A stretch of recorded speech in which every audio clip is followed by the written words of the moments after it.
Asmad Gurubhyo Namaha, Asmad Parama Gurubhyo Namaha, Asmad Sarva Gurubhyo Namaha. Before we start, we always respect all our teachers and offer them obeisances. So today we're going to start the 7th Vilasa of Hari Bhakti Vilasa, which is the 7th chapter out of 20 chapters. And this chapter will be all about flowers. But we've got to the point where we've offered, in the end of the last chapter, we were talking about ganda, about scented things, or scented things like chandan paste, or ganda, which we get different definitions of what ganda is, and which we offer to the deity. And now we're going to talk about pushpa. So this is very common that we have ganda, pushpa, dupa, deepa, naivedya. These are the 5 upacharas. Actually, we have many upacharas or services that we offer to the deity. The normal list is of 16 different services that we offer to the deity. But they can also be, sometimes you see panchupachara or 5 upacharas, which are ganda, pushpa, dupa, deepa, naivedya. Okay, so ganda, we did ganda. Ganda means the scent. Pushpa we're going to do now.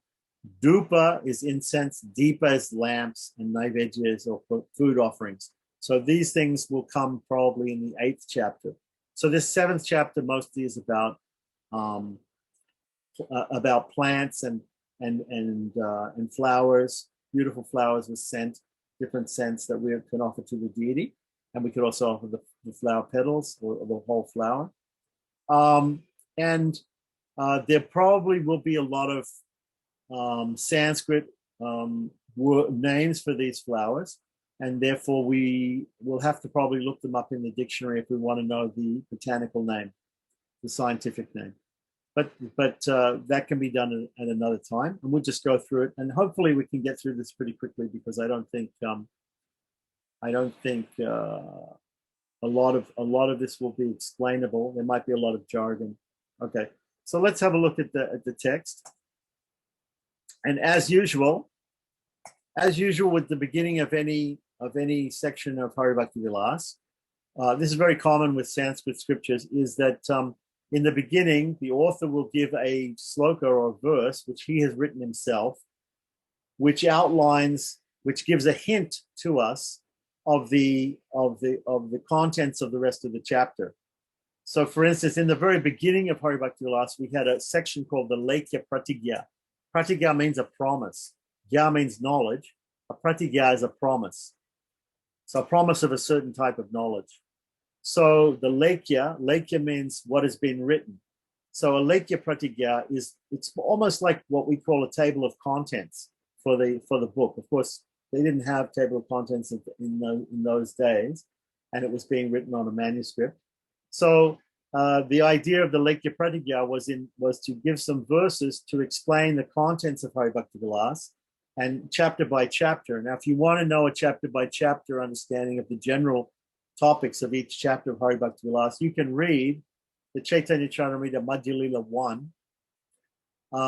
And I think it's about the 3rd chapter gives a summary study in the purports. Srila Prabhupada gives it in the purports, summary study of all the Goswami's literature. So it mentions Hari Bhakti Vilas. And specifically, it mentions each Vilas and what is mentioned in the Vilas. So let's have a look here at chapter 7, text 1.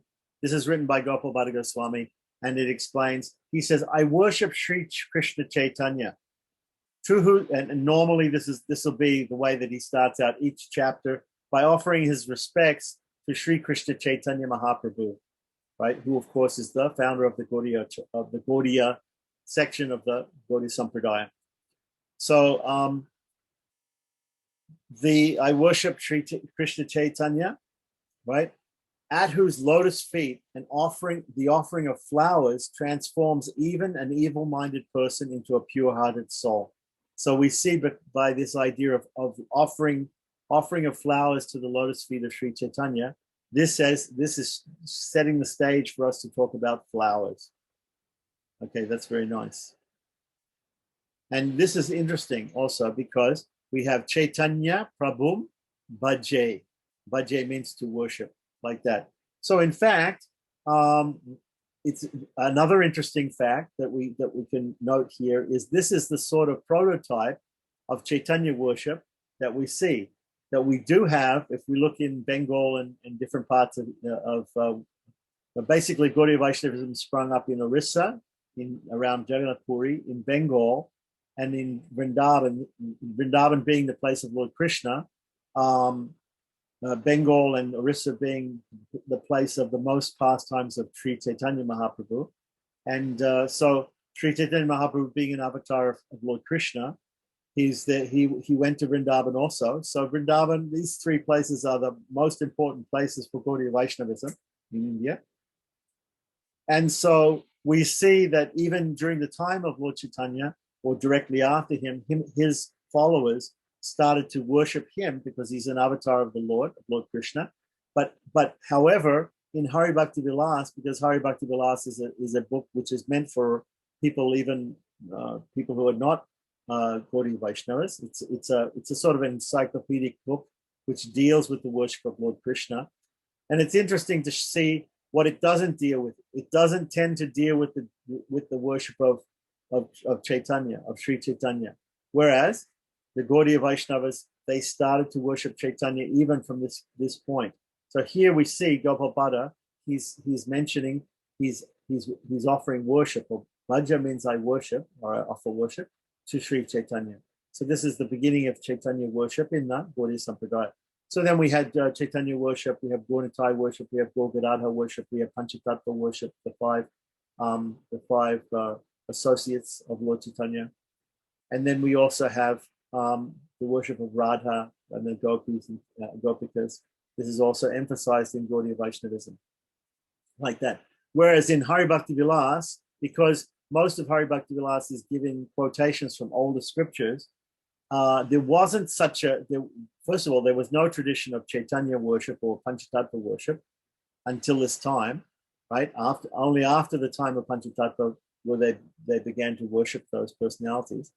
And also, even the worship of Radha was rare, right? We don't know of a lot of the worship of Radha, although we did have another sampradaya in Vrindavan called the Nimbark Sampradaya, and Nimbarka Acharya stayed in Vrindavan, and he did also emphasize the worship of Radha Krishna. And we had contemporaries. We also had contemporaries of Sri Chaitanya like Vallabhacharya, who also emphasized the worship of Lord Krishna. And this is only natural in Vrindavan, of course. The worship of Lord Krishna is emphasized. Just as if we go to Ayodhya or Chitrakoot or some of these other places, the worship of Rama is emphasized, or Ahobilam, the worship of Narasimha is emphasized in those places, because those are the avatar stalas, the places of the appearance of these particular avatars of the Lord. So, continuing on, we're expecting some more information about pushpas, about flowers. So, after applying all the previously mentioned fragrance substances in the sixth vilas, we just got to mentioning about these different fragrance substances which can be put on the deity, right, on the body of the deity. So, after applying all these previously mentioned fragrance substances to the body of the deity with love and devotion, one should offer the best possible flowers and display the appropriate mudra, or there'll be a pushpa mudra, a special mudra, a hand mudra for the flowers. So we have to find out what exactly that mudra is, and we have to offer it. So now introducing now he's set us up to find out now what are the best flowers, and then also we'll probably find out what are the worst flowers, or what are the other flowers that can't be offered. There might be forbidden flowers also, and even those forbidden flowers might be offered in case we don't have any flowers whatsoever. So flowers are very important. Out of 20 vilasas, out of 20 chapters on Gaudiya Vaishnava Puja, which is encyclopedic, one whole chapter is devoted to these flowers. So now to begin the topic on flowers, again, he uses the word ata. Ata pushpani. Pushpani is the plural. Pushpam, or pushpa is a neuter a ending noun which means flower. It's the usual word for flower in Sanskrit. And the plural of it is pushpani. So it means more than two flowers. It means a lot of flowers, right? Plural. So ata pushpani. These are the flowers. This is now about flowers. our first quotation comes from Narasimha Purana, which we know is a Upa Purana. It's a smaller Purana. It's not one of the larger ones, the 18 Mahapuranas. It's a smaller one. It's a Vaishnava Purana. There are many things spoken by Lord Narasimha. One should offer to Sri Hari fresh flowers that are found in the forest. In the forest, Aranya, the word Aranya means forest. It's there. Pushpaya Aranya. So forest flowers, right? In one's village or in one's garden. So there are other places we can find them. So we can find the flowers in the forest or in the village or in the garden, right? Probably if they're in the village and they belong to somebody else, we should take their permission first if we want to pick their flowers and offer them. So we shouldn't steal flowers. There was a tendency in the old days in ISKCON. Sometimes in some places I've known that devotees have gone and they've stolen flowers from people's gardens and things like that and offered them to Krishna. Of course, ultimately we all want to offer things to God, but the things that we offer to God should be obtained legally and in an honest way through of course, everything in the Isopanishad we know, from the Isopanishad we know, Isavasyamidam sarvam, yatkintu jagatam jagate, tena taktena buddhita, madgridaha kasisvidinam, the first mantra of Isopanishad, says that everything is actually owned and controlled by the Lord. So all of these flowers belong to him anyway, and we are just simply taking them and offering them back to him. But at the same time, we don't. We want to be correct in ordinary dealings in modern society, and therefore, if we take other people's flowers, we should first ask permission for that. So we can find the flowers in the forest, we can find the flowers in the village, or in one's own garden. Probably the flowers that are grown in our own garden are the best, because we are growing these flowers with our own love and devotion, specifically for the use of the deities in our household, like that.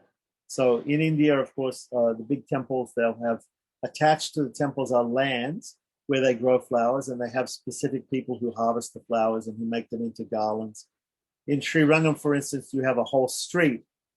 There's a whole street in Sri Rangam, just near to the temple, of flower sellers and people who are making garlands and tulsi and durva and different garlands and things. The whole street. It's called Satara Vidi. The word Vidi means street. Satara is the name of the people who traditionally live in that street, who were non-Brahmins.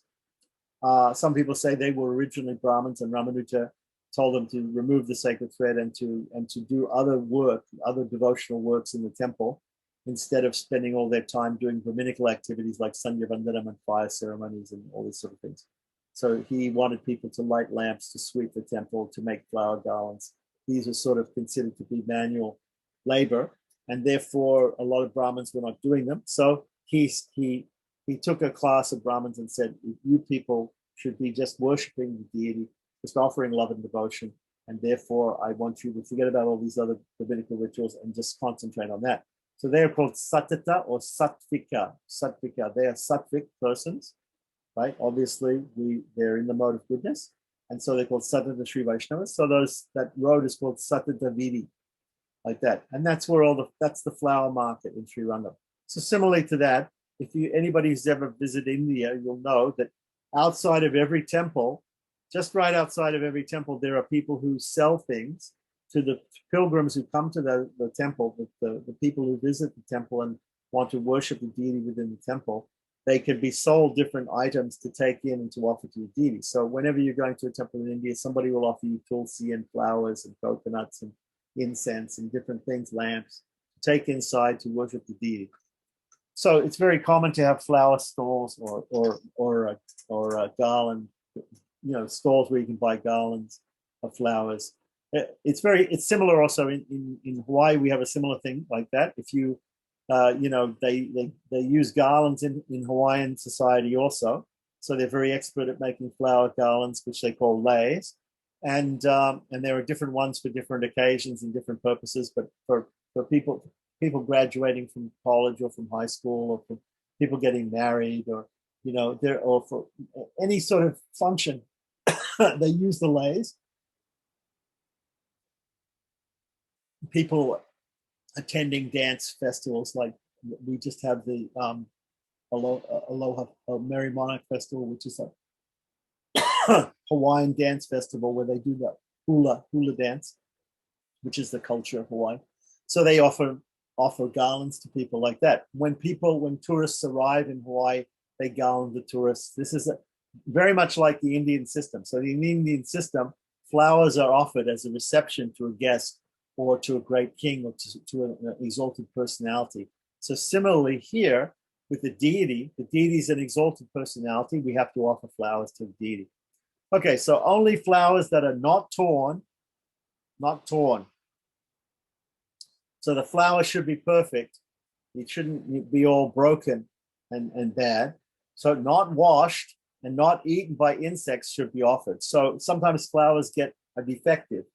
They're eaten by insects. They don't look so good. They're only partially there, right? They're not fresh. They're faded like that.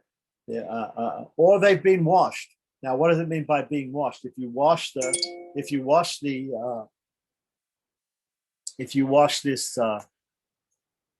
flower, what happens? The idea here is he's saying not washed. So we understand that if we get a flower, we should probably purify the flower before we offer it to God, just like we purify anything. And purification usually involves sprinkling with some water. So here it says not washed. Does it mean not sprinkled? No, it doesn't mean not sprinkled. Maybe we can sprinkle those flowers with a little water to purify them. And of course, we have to keep them fresh. So in the olden days, before they had refrigeration, they used to wrap damp cloth around the flower garlands, right? And the water from the cloth would evaporate and would keep the garlands cool and therefore fresh. So fresh flowers should be offered. Okay, so also, and sometimes we have to get flowers from a long way away. And so what we do is we keep them in water. We keep them attached to the stem of the plant, and the plant stem is in water so that the flower doesn't fade. So like this. Also, we could use, even in some cases, we could use vases or vases, which is a container with water in it, and we can put the full flower there, and we can place that on the altar. So that's also possible, although that's not usually the culture of India. Okay, so now, what does it mean not washed? He's specifically saying here not washed because there are different things which are important with the flowers. The flower should look very nice, right? It should not be torn or eaten by insects. But the flower should also smell very nice. If we take a flower which has a particular scent, the scent comes from some sort of essential oil that is there in the flower. If we wash that flower very vigorously, some of the scent will be lost. So we don't want the scent to be lost because the scent is part of the greatness of the flower. We want the scent to be there, the beautiful aroma that comes from the flower. We want that to be there to offer to God. So therefore, we don't wash it vigorously, right? But doesn't mean that we can't purify it by sprinkling it with holy water. Okay, so let's continue on. Text 4 to 7.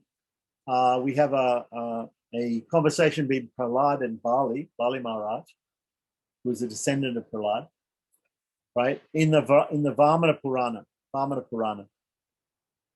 And of course, the Vamana avatar has to do with Maharaj Bali, because Maharaj Bali was the one who gave the Vamana avatar the 3 steps of land, and he took the whole universe in his huge, gigantic form as Trivikrama. Idam Vishno Vichakrametre Danidare Padam Samudamasya Pagum Shule. This is even mentioned in the Vedas. So this is such an old story. It's not just in the Puranas, but it's mentioned in the Vedas themselves that Vishnu took 3 strides. Trini Pada.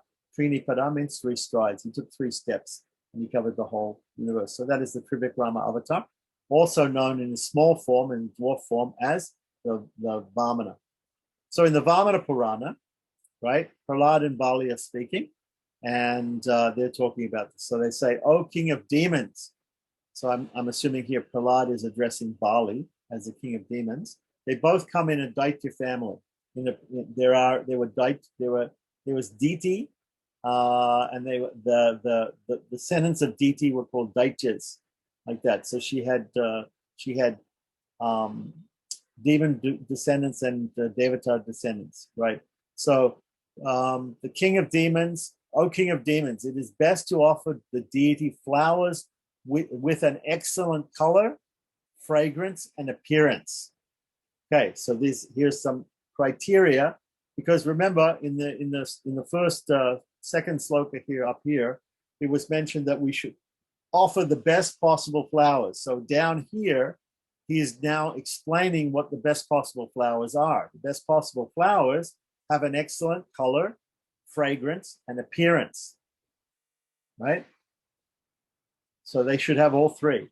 They should have a good color, they should have a good fragrance, and they should have a good appearance. Flowers such as, now I told you we were going to get a lot of names of different flowers which we can't necessarily give the English equivalents to, and therefore we'll have to look these up in dictionaries. So Jati, Shatanga, in brackets lotus, Malati, Kunda, Karnikara, Vana, Champaka, Ashoka, Kavari, Yutika, Mandara, Patala, Bakula, which we discussed Bakula before. Actually, there was a discussion in the end of the sixth Vilas, in the last session, about Bakula. Or Bakula, or also called Vakula. Shukla, Kutaja, sesame, hibiscus. Hibiscus, I believe it's a spelling mistake here, it means hibiscus. By hibiscus. Piyali, Tagara are best for use in worshipping Sri Govinda. Now, that's interesting that he lists here hibiscus, because hibiscus is very much favored in the worship of Devi, Parvati, or Durga. So hibiscus is very much used in the worship of Durga. And so some Vaishnavas will say, no, you can't use hibiscus. However, there's also a statement by Vedanta Deshika. I just want to mention this for anybody else who's watching who knows about the books of Vedanta Deshika. Vedanta Deshika has given a stotra in which he specifically mentions hibiscus can be offered to deities. So here we have a quotation, and all these flowers are considered to be good to offer to Sri Govinda, like that. So specifically Krishna, Govinda, right? And more broadly, any form of Vishnu can be offered these flowers. Other fragrant flowers, it's saying that all these flowers are fragrant. Other fragrant flowers, except for the wild Ketaki. Ketaki can be offered to the Lord. Okay, so let's just quickly, we should probably just look at the things which are forbidden. We look and see what Ketaki is. Ketaki. Ketaki did not come up in my Sanskrit dictionary, so again we'll have to do further research exactly what that is. Okay, so a lot of these exotic flowers, sometimes, like for instance in Hawaii, we have a lot of exotic flowers with beautiful smells and things like that, and in some other parts of the world also they have many exotic flowers. So in India there are also many fragrant flowers, which are, some of them are from India, some of them have been introduced into India. So we can just take it that it should be very colorful, should be very fragrant, and should have very nice appearance. Okay, so we don't know exactly what Ketaki is. Let's continue on. From Vishnu Dharmotara, text 8 to 14. This was also being quoted quite a lot. It might be a good idea to actually look at this whole scripture, Vishnu Dharmotara, because it seems to have a lot to do with deity worship. And so I'll try and find a translation of it if anybody can remind me. And we'll look at it, because it seems to be a very good source here of pramanas or quotes by Gopalpada. So he starts here with kumkumasya cha pushpani. Kumkumasya, again, the word kumkum can mean that red vermilion powder which is made from turmeric and lime, or it can also mean, in some sense, it can mean also saffron. So chapushpani, kumkumasya chapushpani, and it talks about champakasya. It's going to talk about different things. Okay, so let's see the list here. Flowers such as kumkuma. Now, kumkum pu, in the word pu in Tamil means flower. So just like in Sanskrit, we say pushpa, pushpa. So it starts with the syllable pu. So in Tamil, it's pu. So kumkum pu is actually saffron. So we have kumkum pu, we have kumkum flower, we have bandu jiva, champak. Champak is a fragrant flower that grows on a scaffold. Champak that grows on land. I'm not exactly sure. There's different types of champak, I guess. Yellow utica, kadamba, and mango may be offered to Lord Janardana. So even mango leaves are important for some festivals, and we can use those to decorate temples, and we can even make garlands of mango leaves. But specifically here, I think it's talking about the mango blossoms.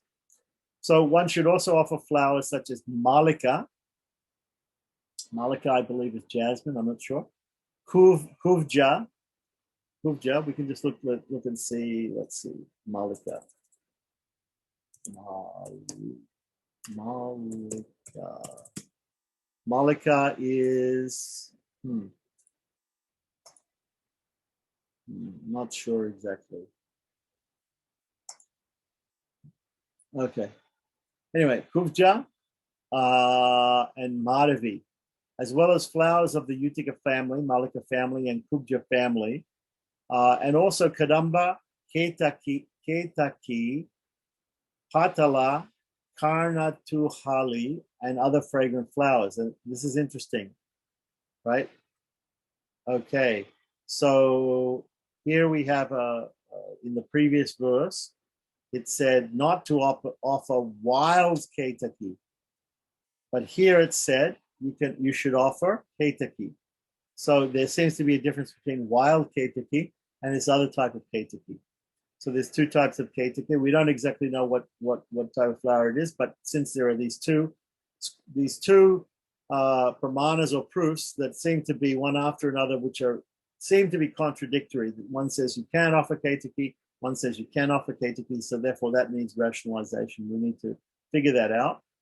And it seems like the only difference is the first one being mentioned is wild. So wild would mean in the forest, right? Not in a person's garden or in the village. So we have also these other fragrant flowers. Some flowers are nice if offered simply because they are fragrant. And some flowers are nice to offer simply because their color is enchanting. So here it's saying that maybe if the flower is very enchanting, it's very nice looking, beautiful, then you can offer it even though it doesn't have a scent. Whereas sometimes the flower doesn't look so beautiful, but it has a great smell, a beautiful fragrance, so then it can also be offered. One may offer other fragrant and beautiful flowers that have not been mentioned. So that's a good pramana. It says that if you don't know, if there's some, like we have one flower here in Hawaii called puakinikini. Puakinikini. It's a very fragrant flower, but I think it's endemic to Hawaii, and I don't think it grows anywhere else. And so, can it be offered to the Lord? Yes, it can be offered to the Lord. I have one growing in my garden. So one may offer other fragrant flower and beautiful flowers that have not been mentioned. That's a very important pramana here. So just because it's said in the scriptures, right, that you can offer these ones and you can't offer those ones, don't think that if it isn't mentioned here, you can't offer it. You have to look at the criterion. Is it fragrant? Is it beautiful? Is it colorful? Right? Is it not eaten by bugs or wrecked in some way? Then we can offer it. Okay. So it's recommended that one should offer to the deity seasonal flowers having nice fragrance and color. So in Hawaii here, they make the leis, they make the flower garlands, they make all the different flower bouquets and things like that. They actually export them from here. So you can actually call up or contact the florists in Hawaii, and they will send you. I remember I was a head pujari in Sydney, Australia, and some devotees came from Hawaii, and when they came, they brought along with them, these wonderful flower garlands and flowers for the deities from Hawaii. So that was very nice. And so we can bring from other places like that.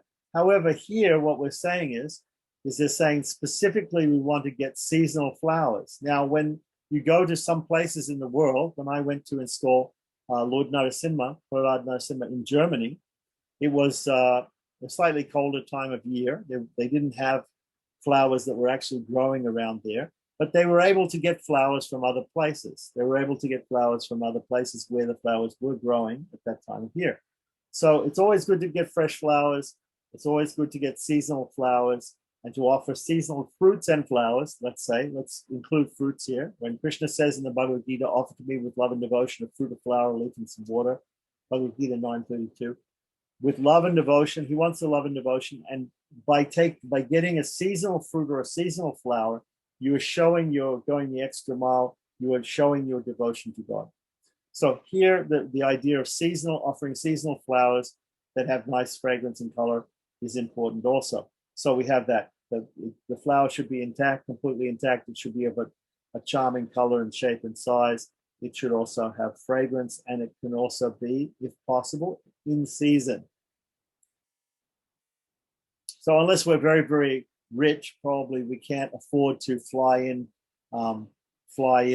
flowers for our deity worship from some other place where they're in season, and for the place that we're at, we're out of season. But we could also note that again, we were talking yesterday about in the other session about fanning during winter in the southern hemisphere when it's summer in India. So depending on the local climate and the local temperature and the local season, we have to offer these flowers as well, right?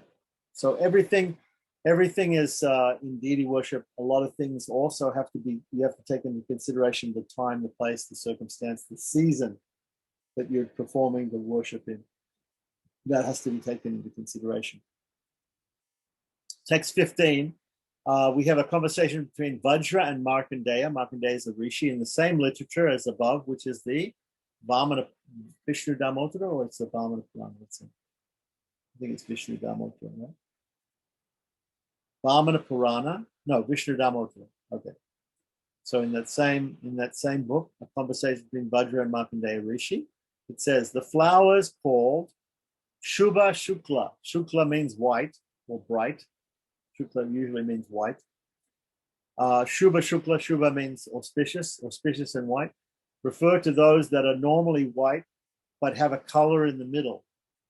These are very beautiful and they are dear to Lord Keshava. So imagine you have a white flower, the petals are white, but inside of the flower, which is called where the stamens are, where the whorl of the flower is what we say in English, the middle part of the flower, in between the petals, right? That could be a different color.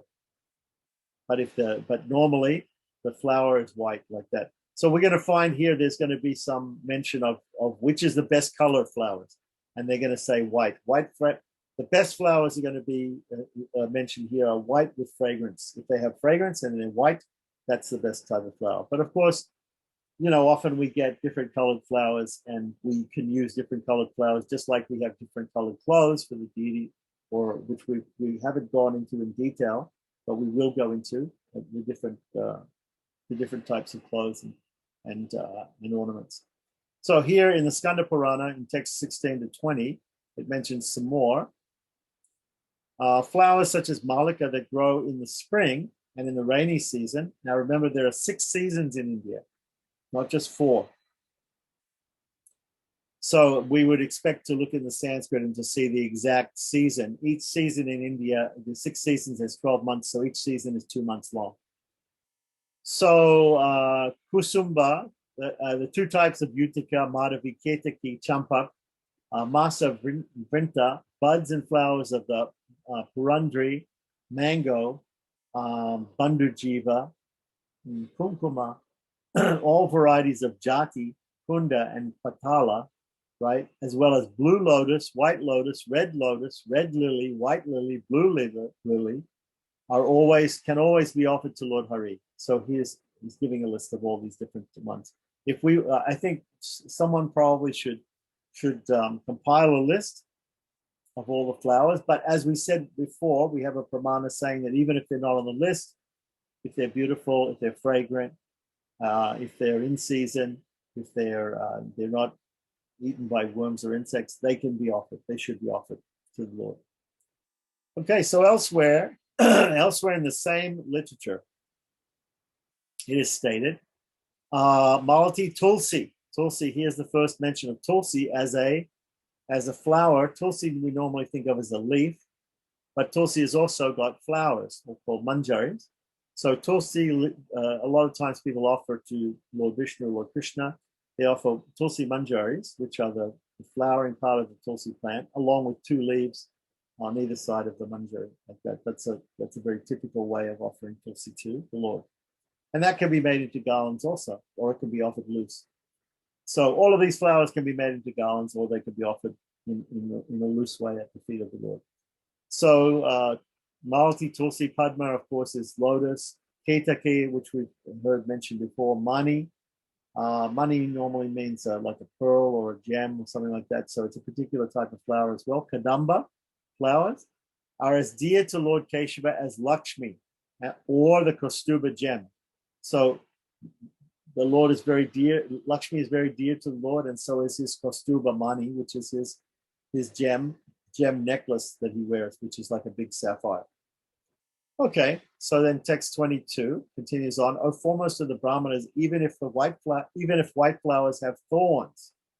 So let's say you have a white flower and you think this is a great flower, but there's thorns on the stem of the flower. Even if white flowers have thorns, they can be offered to the Lord.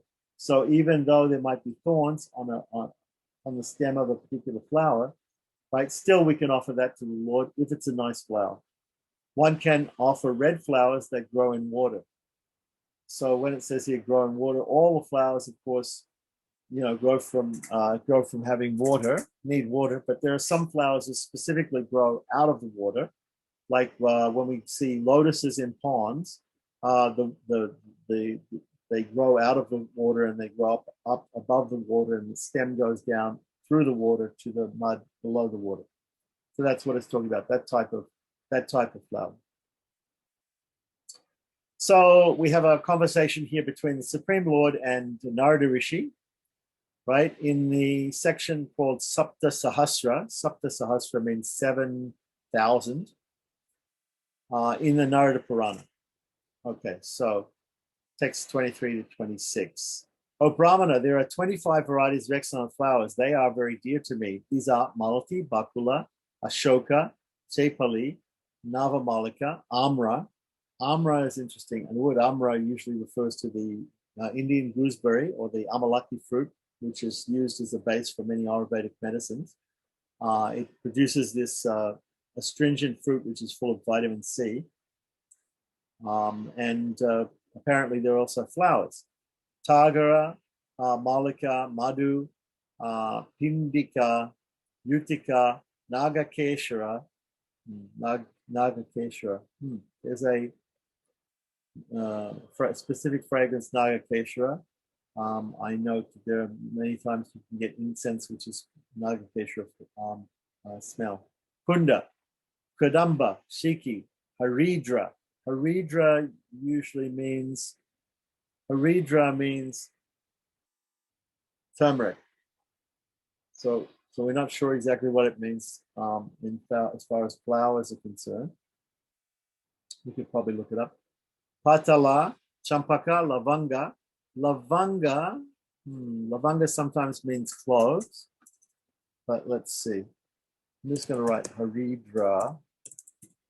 Haridra means turmeric, but it's a specific plant, Purpurea longa. Okay, and what was this other one? Lavanga.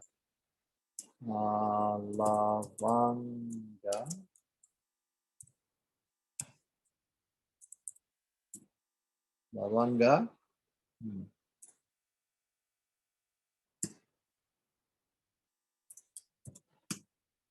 I can't find that. Okay, so Madhavi, Ketaki, Kuruvaka, Bilva. Bilva is, of course, the bale tree, the bale fruit tree, which is the leaves are also used for the worship of Lord Shiva. The fruit is sacred to Lakshmi. And apparently the flowers are good for offering to the Lord. Ramanuja has famously said that whatever is offerable to the goddess, to Mahalakshmi, is also acceptable to her husband, Sriman Narayana or Lord Krishna. And therefore the bilva, the fruit, the leaves, the whole, I guess the flowers also, the tree, the whole tree is can be accepted as sacred to the Lord as well. So Ka, Lara, and Basaka. These flowers are as dear to me as Lakshmi. Previously, I personally made garlands of these 25 forest flowers. And so who's speaking here? It's maybe the Lord or maybe Narada. We're not exactly sure who's making that statement. Right. So then continuing on, text 27 in the Harita Samhita, or Harita Shmriti, it's a Shmriti, one of the Dharma Shastras. The two kinds of tulsi, right? And when it says here tulsiao, it's in two types of tulsi. So normally we understand that there are two types of tulsi. There's a green, really green one, and there's the one which is dark colored like Krishna. There's the Krishna tulsi, and the Rama tulsi is called usually. The very light green one is the Rama tulsi. The two kinds of lotuses, not exactly sure what that means. It could mean blue lotus and red lotus. The two kinds of jati, the two kinds of ketaki, which we discussed, the two kinds of karavi are also suitable for offering to the deities. Apart from these 10 kinds of flowers, one can offer red lotuses to the Lord. So it's interesting in the last sentence here, it says rakdot palani. Rakdot palani means red, not necessarily meaning red lotuses, but red flowers like that. Because if we say red lotuses, are they not one of the two kinds of lotuses? They should be one of the two kinds of lotuses, blue and red. So here, although he's translated this last sentence as red lotuses, it means red flowers. Okay, and so we don't really know what the two kinds of jati are, the two kinds of karavi are, or the two kinds of ketaki. We understood previously there was a wild ketaki and there was a non-wild ketaki, or a different one, another type of ketaki. So here it's talking about both kinds are offerable to the deities. So therefore we have a little bit of a contradiction, which also means this ketaki needs to be researched a little bit more, because we had previously said that there was a certain type of ketaki which shouldn't be offered, which was the wild version. Unless the difference is only if it comes from a forest or comes from one's garden or the village. That could be it. But in any case, that needs more research.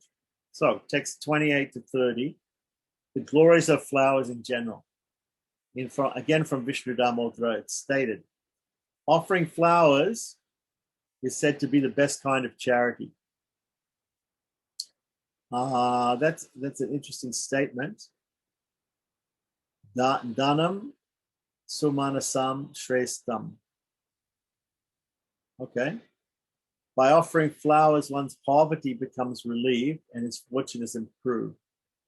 Such a person also achieves wealth, fame, good health, auspiciousness, and wisdom. By offering flowers to the Lord, one attains the merit of performing an agastoma. I described already what an agastoma was. It's a Shraddha sacrifice, where we offer soma to Vishnu, soma ras to Vishnu, sacrifice, and thereafter he goes to heaven. The Supreme Lord, who holds a distant club in his hands, does not become as pleased by the offering of jewels and other valuable items as when he is worshipped by the offering of the previously mentioned 10 kinds of flowers. So these 10 kinds of flowers mentioned here, again, 2 types of tulsi, 2 types of lotus, 2 types of jati, 2 types of ketaki, 2 types of karavi.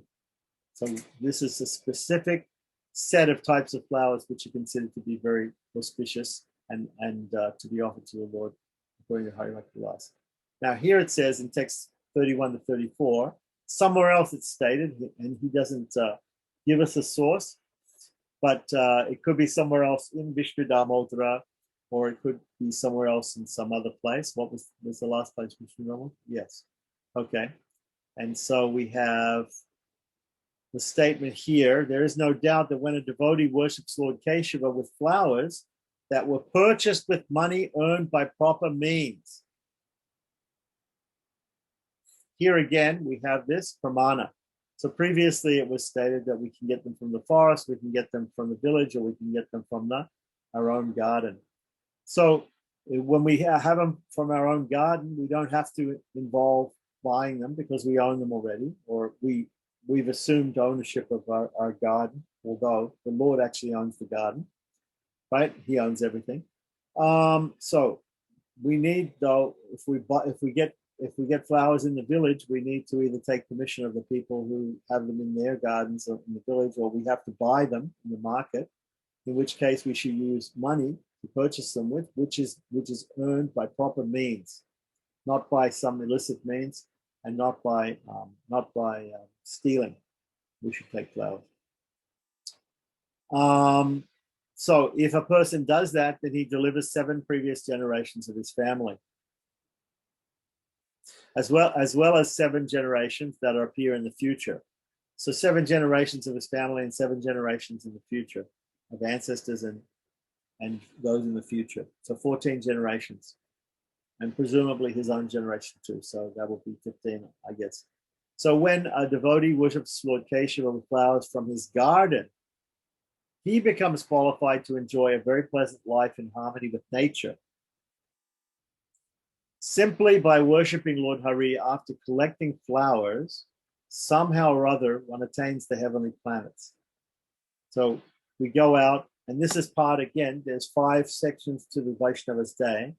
First section, when we get up and we take bath, answer the calls of nature, do our ablutions, and then get dressed, put on tilak, get ready for doing the puja. This is called abhigamana. Then when we collect all the items together that we need to worship the Lord with, this is called upadana. So abhigamanam, upadanam, ija is the actual worship of the Lord, where we offer the flowers. Then swadhyaya is meditation or study of scriptures, and yoga is taking rest or while meditating upon the Lord, or it could be mystic yoga, Astanga yoga, yeah. So, or Kundalini yoga. So when a devotee worships Lord Keshava with flowers from his garden, he becomes qualified to enjoy a very pleasant life in harmony with nature. Simply by worshipping Lord Hari after collecting flowers, somehow or other one attains the heavenly planets. There is no doubt of this. A devotee who worships Lord Keshava by collecting flowers from his neighborhood delivers 25 previous generations of his family and 25 generations in the future. So this is an even greater boon is being given here than 7 generations past and present and future. So 25 generations collecting flowers in the neighborhood. Again, we should take permission from the owners of the flowers. And the idea in the beginning of ISKCON was Krishna owns everything, therefore we can just go and we can steal those things. But here it's very clear in the scriptures that it says that we should obtain all the ingredients that we use for worshiping the Lord by proper means, by legal means. So continuing on with text 35 to 37, despite living in a crowded city, if a devotee maintains himself by begging alms, by observing strict vows, and always worships Lord Madhusudana by offering leaves, flowers, roots, fruits, and buds collected from the forest, the Lord will certainly fulfill all his desires. It is also a well-known fact that the Lord awards such a devotee the supreme destination, Goloka or Vaikuntha, even if he does not ask for it. The supreme abode of Lord Vishnu is that place where there is no anxiety or lamentation. And here it's given Tad Vishnu Paramam Padam, which is Paramam Padam means the supreme Lord's place, Vishnu's place. And this is directly from the Veda, also this verse. Tad Vishnu Paramam Padagam Sada Pasanti Surayaha Divivajak Suratatam Tad Vipraso Panyavo Jagrivagam Sasamindite Vishnu Yat Paramam Padam. Vishnu Yat Paramam Padam. Vishnu is in the supreme place. So Tad Vishnu Paramam Padam. This mentions that. So then continue on text 38 to 43. Conversation between Vajra and Markandeya, again found in Vishnu Dharmottara. It says, O foremost of human beings, please hear with attention. There were many devotees of the Lord who were in their previous lives unable to observe fasts and were poor, and yet they became great kings in the next life simply by worshipping Lord Madhusudana after collecting flowers from the forest. Examples of these devotees are Yayati, Nahusha, Vishwagandha, Karandama, Dilipa, Yuvanashva, Shata, Parshva, Bhagirata, Bhima, Sahadeva, Mahashila, Mahamanu, Devala, Kalakaksha, Kritavirya, Gunakara, Devarata, Kusumba, Vinita, Vikrama, Raghu, Mohotsaha, Vitabhaya, Anna Mitra, Prabhakara, Kapotaroma, Parjanya, Chandrasena, Parantapa, Bhimasena, not really sure what the difference between Bhimasena and Bhima is, but anyway, Dhritarata, Kushanaba, and Pratadana. Okay, so these are listing people who collected flowers and offered them to the Lord. Text 44 to 47. There were innumerable pious men who became yakshas, gandharvas, demigods, vidyadharas, and nagas in their next lives. These are all higher beings. O sinless one, it is not possible to estimate their number. Devotees should collect flowers very carefully every day. It is not possible to describe the merit one achieves by personally collecting flowers from the forest every day and then offering them to the Supreme Lord. O foremost of kings, a person who maintains himself on food that was collected by begging and personally picks flowers and offers them to Lord Keshava, delivers 100 generations of his family. So we had 7 generations past and future. Then we had 25 generations past and future. Now we have 100 generations. It's not said whether it's past or future, but anyway, the benedictions are going up and up. And this is typical Shastric hyperbole, but at the same time, we're trying to encourage people that it's so wonderful to offer flowers to the Lord. Flowers are considered so important. So, text 48, also from Vishnu Dhammottara again. A devotee of the Supreme Lord is one who offers beautiful fragrant flowers to Lord Rishikesh with love and devotion. So here is basically giving a pramana, giving a definition of a devotee of the Lord. If you call yourself a devotee, then you offer beautiful fragrant flowers to the Lord with love and devotion. That's a devotee. And that's what Krishna also says in Bhagavad Gita, as I said, Patram Pushpam. Patram. Patram means a flower, a leaf. Pushpam means a flower. So one who offers fruits and flowers, right? Some fruits, flowers, leaf, water to the Lord, that person is a devotee with love and devotion. So again, in the Narasimha Purana, text 49 says, the merit one obtains by donating 10 gold coins to an ascetic, a highly qualified person, or 2, one who is learned in Vedic literature can be obtained simply by offering flowers to Sri Hari. So it's considered to be the highest form of charity, giving flowers to the Lord. Text 50 to 51, in the same literature, which was the Narasimha Purana, right? We also get the following. Those who worship Lord Hari with the best flowers, such as Malika, Malati, Jati, Ketaki, Ashoka, Champaka, Punaga, Naga, Bakula, and Padma, achieve the merit of donating 10 gold coins for each of the flowers they offer. Text 52. O king, I have thus described to you the favorite flowers of Lord Narasimha. Right? The favorite flowers of Lord Narasimha. There we go. And where is this coming from? This is coming from not only of Narasimha, but this is coming from Narasimha Purana. So probably spoken by Narasimha himself. You can look it up like that.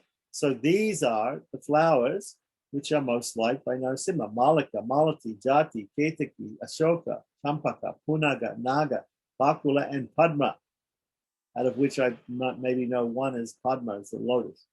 Okay, so simply by worshiping the Lord, by offering these flowers with love and devotion, a devotee becomes purified and ultimately attains his lotus feet. So now continuing on, text 53 is from Skanda Purana. One who personally collects flowers from the forest and then offers them to Lord Hari becomes eligible to rule a kingdom free of all obstacles. In a conversation in Skanda Purana between Shiva and Uma, or Shiva and Parvati, right, about flowers, it says in text 54, simply by worshipping Lord Vishnu, by offering any flower, whether it grew in the water or on land, right? So we have this distinction between flowers that grow out of the mud at the bottom of the pond or lake, and then flowers that grow from a tree on land, right? One becomes eligible to reside as an honored inhabitant of the supreme abode of the Lord. Any flower. So, continuing on, conversation between Indradumna and Markandeya Rishi in Vishnu Rahasya. The word Rahasya means secret, so it's an esoteric text about a Vaishnava esoteric text, Vishnu Rahasya. If a devotee worships Lord Krishna, the husband of Rukmini, right, by offering seasonal flowers, all his desires become fulfilled in this life and the next. Again, we're going to talk now about the glories of flowers. So now we've talked about the flowers and we've delineated different flowers. We've given definitions. We've explained about the different types of flowers, the good flowers, the bad flowers, etc. And now we're going to talk about the glories or the Mahatmyam of, so Ata Pushpa Vishesha Mahatmyam, right? So Pushpa Vishesha means special. So the glories of special flowers. Okay, so text 56, according to the variety of flower offered, there are various pious credits to be obtained. So this is from the Narasimha Purana. It mentions that there are these different flowers which can be offered, but it mentions each flower may have a different result. So it's also stated, O king, the amount of piety one receives increases and decreases according to the quality of the flowers offered. So one will get more punya if he offers a flower which is better. And in fact, in South India, sometimes people who don't have flowers, sometimes they buy these puja, they buy puja samagris, they buy things to do their puja with, and that includes 108 little silver flowers, which they offer. You can offer 108 silver flowers if you don't have flowers. So now listen carefully, and I'll describe the merit of offering different flowers or other flowers. So now we have a drona flower. A Mahatmyam specifically about this drona flower. And what's a drona flower? Let's see what a drona flower is. Just look it up. What is it? A drona is what kind of flower is it?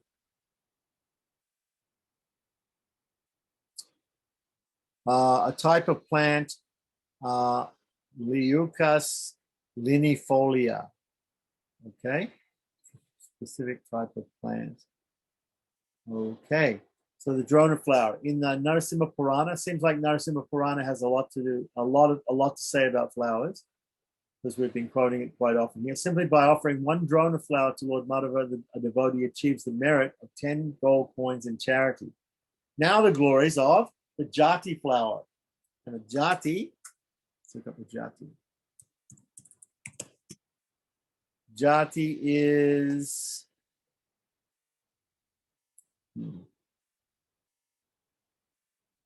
jasmine grandiflorum. Jasminum grandiflorum. Okay. So jasmine, the jati or jasmine flower. Text 59 to 68. So we've got here nine verses on the glories of jasmine. One shami flower is considered better than 1,000 drona flowers. So we just got through talking about the glories of the drona flower. But one shami flower is better than offering 1,000 dronas. One bilva is better than 1,000 shamis. That will be 10,000 dronas. One baka flower is better than 1,000 bilva flowers, right? Which would be, again, work out the math here. Right, one Nandyavarta flower is better than 1,000 baka flowers, right? One Kavira flower is better than 1,000 Nandavartya flowers. One white Karavira flower is better than 1,000 Karavira flowers of another color, right? One Palasha flower is better than 1,000 white Karavira flowers. They're the best ones. One Kusha flower is better than 1,000 Palasha flowers. One Vanamala flower is better than 1,000 Kusha flowers. One Champaka flower is better than 1,000 Vanamala flowers. One Ashoka flower is better than 1,000 Champaka flowers. One Kubja flower is better than 1,000 Ashoka flowers. You see where we're going here. They're better flowers, right? One Malati flower is better than 1,000 Kubja flowers. One Trisandya flower is better than 1,000 Malati flowers. One white Trisandya flower is better than the 1,000 red Trisandya flowers. Do you notice in each time it goes up, sometimes we have different colors of the same type of flower, and the white type is better than the other colored type in every case, right? So one white Trisandya flower is better than 1,000 red Trisandya flowers. One Kunda flower is better than 1,000 white Trisandya flowers. One Padma flower, meaning a lotus, is better than 1,000 Kunda flowers. And one Malika flower is better than 1,000 Padma flowers. And one Jati, or jasmine flower, is better than 1,000 Malika flowers. How great is jasmine then? How great is jasmine compared to the last Mahatmya was about drona flowers, which is where it starts here. And this one, right, is so many thousands of millions times better, the jasmine, than the drona. Therefore, if the drona is good, just imagine how great the jasmine flower is. Therefore, it is to be understood that amongst all kinds of flowers, the jati or jasmine is the best. Okay, so remember that. Next time you're getting scents for the deities, next time you're collecting flowers for the deities, jasmine is the best, according to Hari Bhakti Vilasa. So then continuing on, text 69 to 71, we get another couple of verses here. And what does it say? Now hear about the piety of a person who prepares a garland of 1,000 jati flowers. Imagine making now a garland of jasmine flowers. Just offering one jasmine flower is equal to so many thousands of millions of drona flowers. But imagine making a garland of 1,000 jati flowers and offering it with love and devotion to the Supreme Lord. Hear about the piety of such a person. Such a devotee becomes endowed with opulence and prowess on the level of Lord Hari. On the level of Lord Hari, of the Supreme Lord. He is supremely opulent, he has supreme prowess. The person who makes this 1,000 jasmine flower garland for Lord and offers it to him with love and devotion. And what's the most important thing, of course? Love and devotion. That's the most important thing. He will reside in the abode of Vishnu for hundreds of thousands of kalpas. Again, we have this Shastric hyperbole, because obviously if you go to the abode of Lord Vishnu or Lord Krishna, if you go to their supreme abode, you never return. So it's said here hundreds and thousands of kalpas, but that's not correct exactly. It's not mathematically correct, because we obviously, when we go to the Supreme Lord's abode, we never return. As far as other flowers are concerned, one can also reside in the abode of Vishnu by offering these flowers to him with faith and devotion. Okay, so just if you read all of this and you were just encouraged by reading this to offer these different types of flowers, especially the jasmine flower, which is so great, right? Just in case you read that and then you become morose because you can't get jasmine flowers, so that at the end there, they give you a sentence saying, Even if you can't get the jasmine flowers, you can still offer all these other flowers with faith, and you can still go to the Supreme Lord's abode, and you can reside there for eternally if you have love, faith, and devotion. And it's always mentioned faith and devotion. So when we discuss offering things to the Lord, we should always remember that everything has to be offered with faith and devotion. Like that. That's the most important thing that he looks for. Okay. So even though you may be offering jati flowers, you may be offering jasmine flowers, thousands of jasmine flowers. Still, if you have no faith and devotion, Krishna's not going to accept it. Krishna wants that faith and devotion. Now, if you have faith and devotion in Krishna, you will go to the trouble of trying to find the flower that he likes the best, which apparently is jasmine. So Vishnu Damotra says in text 72, of all types of flowers, the jati flower is the best. The jasmine flower is the best. Moreover, it is said that amongst all colors of jasmine flowers, the white ones are superior. Right? So remember, I was saying that we looked at those lists of flowers that were better than each other. And always when we had the same type of flower had different colors, the white ones were always considered better than the other colored ones. So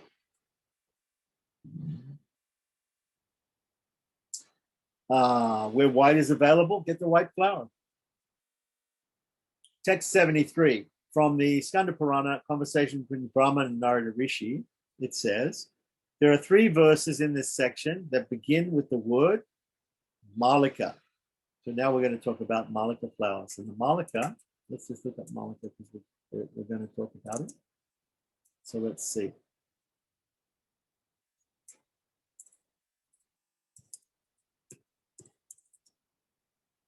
Malika is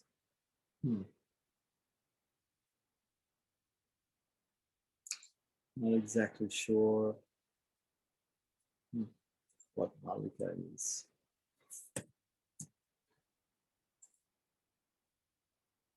Malika Ganda,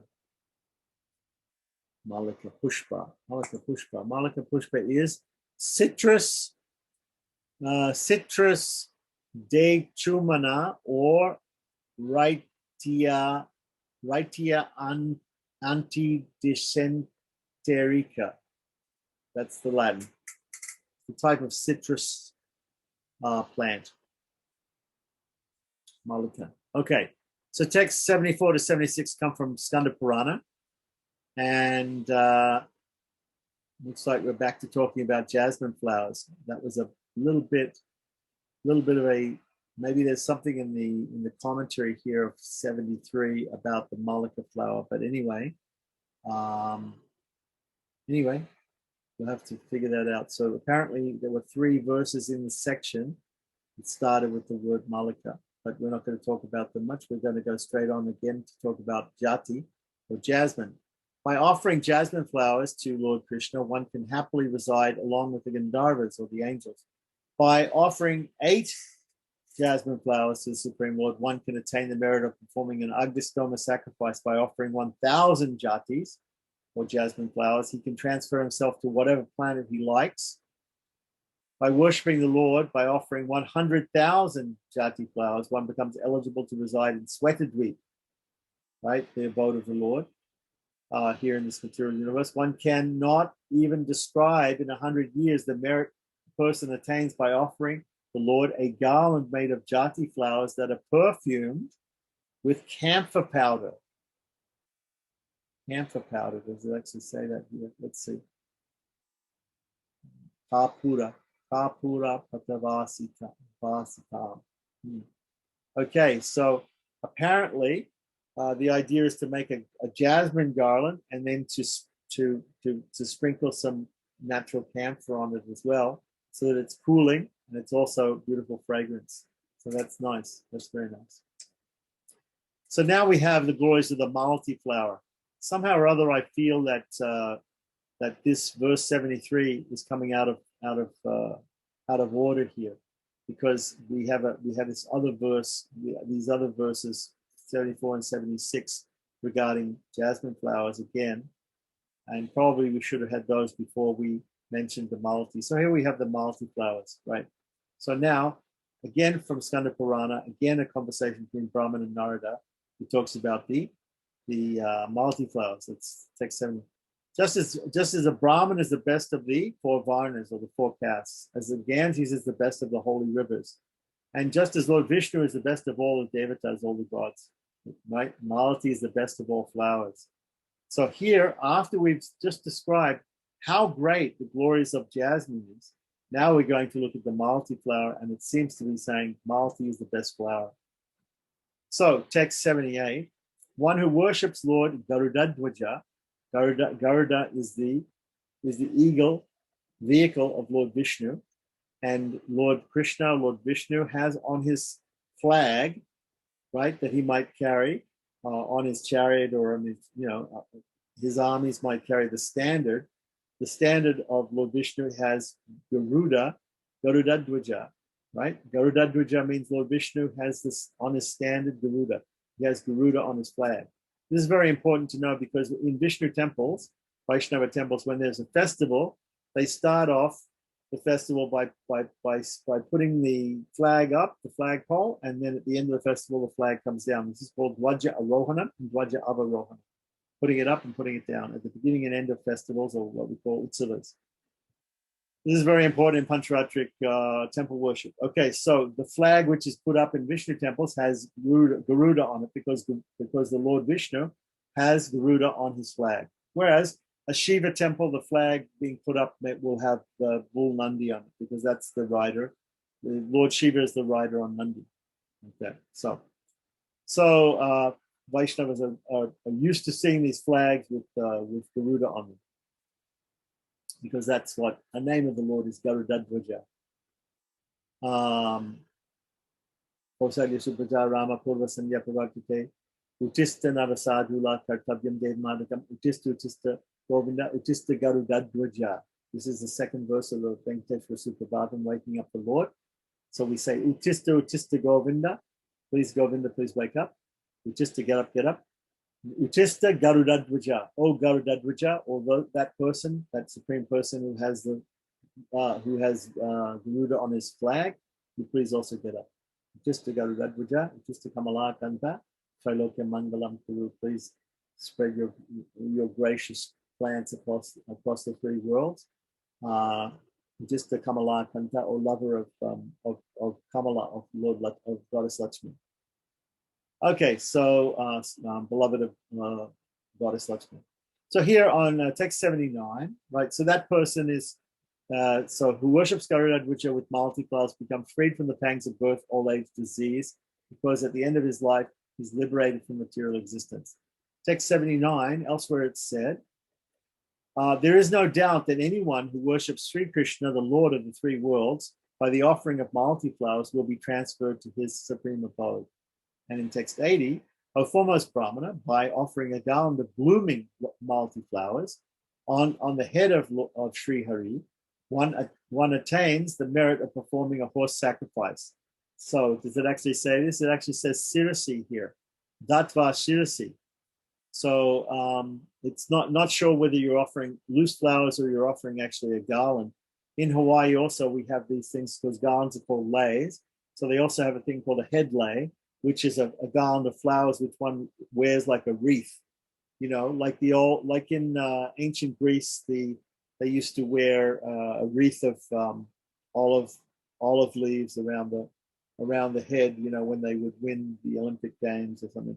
So similarly, there's a possibility to make a mala that goes around the head of the deity too, or around his crown even, like that. So not only around the neck and shoulders, right, the garland, but also the garland there, with Lord Krishna, there could be a garland on the flute, there could be a garland in the hand of Radha, there can be a garland around Lord Krishna's neck, there could be a garland on his head, also on his crown. So here, offering a garland of blooming Malati flowers on the head of Sri Hari, one attains the merit of performing a horse sacrifice, otherwise known as Ashwamedha sacrifice.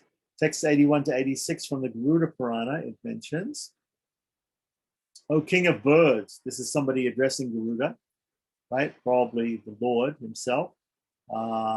There has never been, nor will there ever be, a better flower than Malati. right? So we just described the great glories of Jati or jasmine. Now we're talking about Malti. A more auspicious day than Dwadasi, right? So Dwadasi is considered the most auspicious day, Malti the most auspicious flower. Narada has said that an offering of a single Malti flower can please Lord Keshava more than even thousands of sacrifices. Lord Keshava happily resides in the leaves of Malti plants. So, O great bird, as a father becomes very happy upon seeing his son, Lord Hari, the enemy of demons, becomes happy when he sees Malti flowers in the hands of Vaishnavas. By offering beautiful Malti flowers to the Lord, a devotee attains the transcendental destination, which is free from all miseries and is never annihilated. Malti flowers are always pleasing to Lord Madhava, Lord Garudadwaja, right? Indiscriminately awards a worshipper who offers Malti flowers residence in his own abode. Continuing, text 87 to 89. As soon as a devotee offers fresh flowers to the Lord, they become prasada. As soon as you offer a fresh flower to the Lord, as soon as you offer it to him, it becomes prasada. It becomes the Lord's mercy. It becomes his remnants. It becomes holy. Even if Malti flowers are enjoyed by the Lord throughout the day and night, they still remain fresh. So this is the amazing thing about this Malti flower, is that it can be offered to the Lord. It's sitting there, and it's being offered to the Lord. It sits there all day and all night, and it's still considered fresh. It still remains fresh. Whereas many other flowers, they'll wilt away and they'll fade away. O great bird, meaning Garuda, a person who touches his head with Malti flowers that have been offered to Lord Vishnu achieves the merit of following all kinds of religious principles. So here we have an explanation of what we should do with the prasadam flowers of the Lord. We should touch them to our head in great awe and reverence because they're prasadam, right? And we should take the mercy of the Lord. We can also smell the fragrance, right? But we should touch them to our head, and we should offer our respects to them, right? O foremost of birds, a person who decorates himself with Malti flowers instead of offering them to Lord Keshava becomes degraded, losing all of his religious principles. So if you take the prasadam Malti flowers from the Lord, you achieve all of these wonderful merits of following all kinds of religious principles. But if you do not offer those Malti flowers to Lord Keshava, to Krishna, right, then you become degraded, and it's as though you broke all the religious vows, right? One who takes for himself these flowers without first offering them to the Lord. That is why we always will offer the flowers to the Lord before we wear them ourselves. And whenever we offer flowers to great personalities, we should always offer them to the Lord first, and then they are the Lord's prasad, and then they can be offered to the other person. When we take flowers for ourselves first and don't offer them to the Supreme Lord, then that is a sin. And therefore, if you go to Tirupati, for instance, they have signs up everywhere. Don't wear flowers. Don't wear flowers that have not been offered to the Lord, is what it says. You can wear flowers in Tirupati, in Tirumal, but don't wear flowers which have not been first offered to the Lord. Right? That's a principle. So now we have a special Mahatmyam here. It says Visheshaha Mahatmyam. A special Mahatmyam about the month of special glories of the month of Kartik. Now this is a little bit out of place here because we're talking about flowers, but flowers are going to enter into it here. So